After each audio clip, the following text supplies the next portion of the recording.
Okay, so October 23rd is Mole Day, so it would help to know what the mole really is, because it's not just an animal, and it's not just a project that you had to make. The mole is really a huge number, and it's also known as Avogadro's number, and that's the man you see in the picture. So he is Amadeo Avogadro. He lived from 1776 to 1856. He was actually an attorney in Italy, but he had interests in math and physics. And what he's known for is being the first person to propose the concept of the molecule, which means that things are made of tiny particles, right? And then those particles can form a bond and act as one. So he's the first to come up with that idea. The number itself was actually discovered by a German physicist, but was credited to Avogadro for his contributions to science. Okay, so what it really means for you, it has to do with the periodic table. So for every element, we learn what's called the AMU, or the atomic mass unit, which could also be looked at as the mass number, which you've looked at on the periodic table. This is also known as the mole, which equals Avogadro's number, which never ever changes. So here I drew a little picture for you. This is carbon, if you looked it up on the periodic table, and carbon has a mass number of 12.01.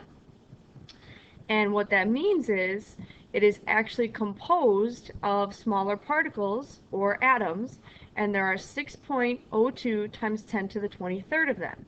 So when you are looking up the AMU, or the mass number, you should know that it has a lot of particles that make up that mass number. Okay? And you're going to be using that as we continue to look at molar conversions and other things in this chapter.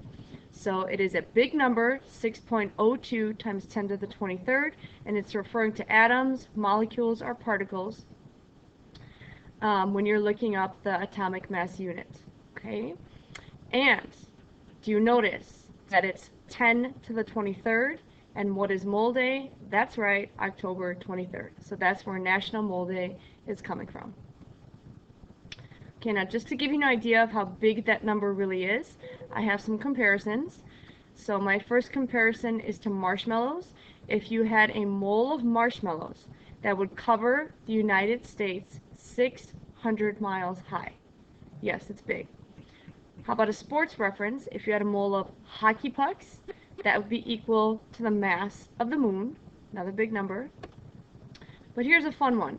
If you had a mole of pennies, and you divided it up among the Earth's population, each person receives 1.5 times 10 to the 14th pennies. If you spend $1 million a day, you would use up your wealth in 4,000 years. That's right, and that's just pennies.